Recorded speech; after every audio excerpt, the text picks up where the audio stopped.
में चुनाव का दौर शुरू हो गया है, जहां एक और बीजेपी ने अपने कई प्रत्याशी घोषित कर दिए हैं। वहीं कांग्रेस ने अभी तक प्रत्याशी घोषित नहीं किए हैं, पर एमपी में कांग्रेस के बड़े नेताओं के दौरे शुरू हो चुके हैं। इसी कड़ी में कांग्रेस की राष्ट्रीय महासचिव प्रियंका गांधी धार जिले पहुंची। वेलकम, मैं पर्णिका तिवारी, इंडिया न्यूज के डिजिटल प्लेटफॉर्म पर आपका स्वागत है। चुनावी रैली में पहुंचने से पहले प्रियंका ने मोहनखेड़ा में बने एक मंदिर में पूजा की। इसके बाद वो सीधे रैली स्थल पर पहुंची, जहां उन्होंने केंद्र और राज्य की बीजेपी सरकार पर ताबड़तोड़ हमला किया। प्रियंका ने अपने भाषण की शुरुआत रोजगार से की और बीजेपी पर रोजगार को लेकर तंज कसते हुए ये कहा कि सभी पार्टियां कहती हैं कि हमने युवाओं को रोजगार दिलाया है, लेकिन सच कौन कह रहा है इसका किसी को पता ही नहीं है। 18 सालों में 17,000 से ज्यादा युवा आत्महत्या कर चुके हैं। ऐसे में आप खुद से पहचान करिए कि कौन क्या कह रहा है। इसके बाद प्रियंका ने एमपी में हुए घोटालों को याद करते हुए ये कहा कि पिछले 10 साल में एमपी में 250 से ज्यादा घोटाले हुए।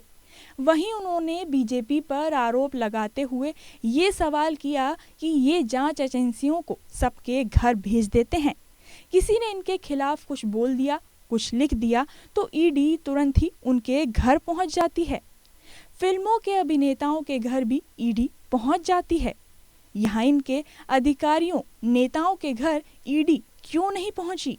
पिछले दिनों एमपी में पीएम मोदी ने जो रैली की थी, उसको लेकर भी प्रियंका ने उन्हें खूब खरी खोटी सुनाई। प्रियंका ने रैली में मौजूद लोगों से बात करते हुए ये पूछा कि क्या आपको बाढ़ और बारिश से हुए नुकसान का मुआवजा मिला? इस पर प्रियंका ने खुद जवाब भी दे दिया। उन्होंने कहा कि क्या पता अब मिल जाए, क्योंकि चुनाव आ रहा है। प्रियंका ने मोदी सरकार पर जमकर निशाना तो साध लिया, लेकिन यहाँ एक सवाल ये उठता है कि आखिर प्रियंका ने धार में हुंकार क्यों भरी? तो इसके पीछे भी एक खास वजह है।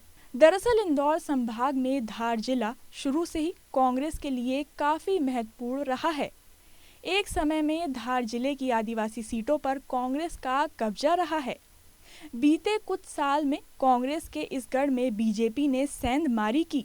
2018 में कांग्रेस की कमलनाथ सरकार बनाने में भी धार ने मुख्य भूमिका निभाई थी। तब जिले की 7 में से 6 सीट पर कांग्रेस के प्रत्याशी जीते थे। शायद यही वजह है कि 2023 के विधानसभा चुनाव में धार से कांग्रेस की जीत पर मुहर लगाने के लिए प्रियंका धार दौरे पर आईं और जनता को बीजेपी के काले कारनामे गिनवाए।